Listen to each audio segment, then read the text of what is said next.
Hey guys, Frankenspud here. I'm going to do a contest video for Flash Gordon's One Record at a Time. A lot of people have been entering this contest, but I'm trying to squeeze this one in before the deadline, which I think is tomorrow or maybe Saturday or something like that. Alright, so the first question is, show me your craziest album cover or coolest album cover. I could have gone a lot of ways with this, but I figured I would show this one. It's one of my favorites, Caterpillar.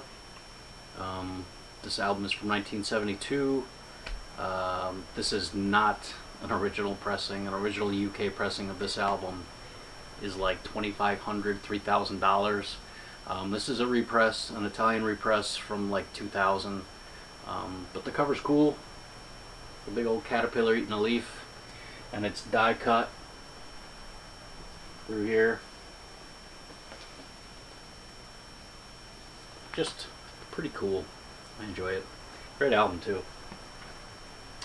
Alright. What else do you collect? You know, for about the past year or so, my main focus has been vinyl. But I can say that I do collect other things. Mostly, I don't know, kitschy type antique stuff that I've been collecting for years. You know, old crazy ceramic lamps with, you know, panthers, black panthers on them and stuff like that. Unfortunately, I don't really have any of my collection with me. My living situation is a little up in the air at the moment, and a lot of my stuff is in storage. My record player. My record player at the moment is a piece of crap.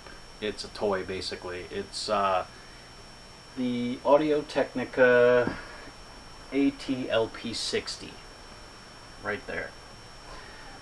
It's basically the bottom of the barrel as far as the Audio-Technica record players go. It's a placeholder. I have, speaking of collections, I have a really cool stereo console, mid-century stereo console. It's 1966 or something like that. I can't remember exactly. I probably should have looked that stuff up.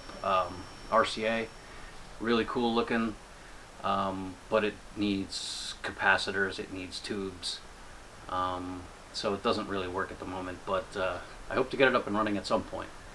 And that's why I bought a cheap record player, because I thought I would, you know, be getting it up and running a little sooner, but like I said, my living situation's a little bit up in the air at the moment, so that's also in storage.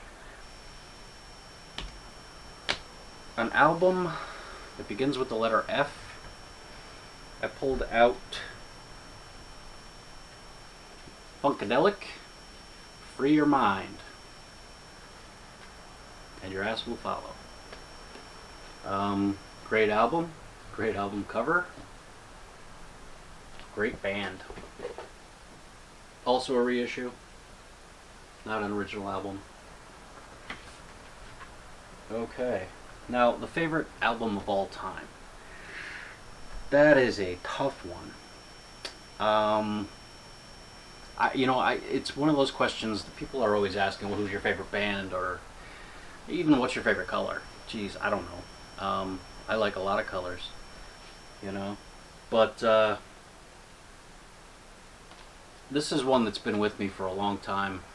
I never get sick of it, and I listen to it still to this day fairly often. It's Oingo Boingo, Dead Man's Party.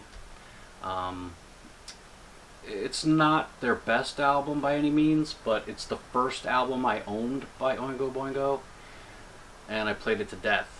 So, you know, it became my favorite. It is an excellent album, don't get me wrong, and Oingo Boingo is an excellent band. 80s all the way, for sure, these guys. Danny Elfman is the man behind the music. You know, he went on to do, you know, movie scores and soundtracks and stuff, you know, like Edward Scissorhands, Pee Wee Herman, Batman, tons. And he's still doing them today, actually. But yeah, I guess I'll go with this one, you know, at least today. This will be my favorite album. And that was it. All right. You know, thanks for having the contest, buddy. And I'm glad you got to 100 subscribers. And I'm sure you'll get many more. I've been watching the videos on your channel, and you're showing a lot of cool stuff. All right. Take care, everyone.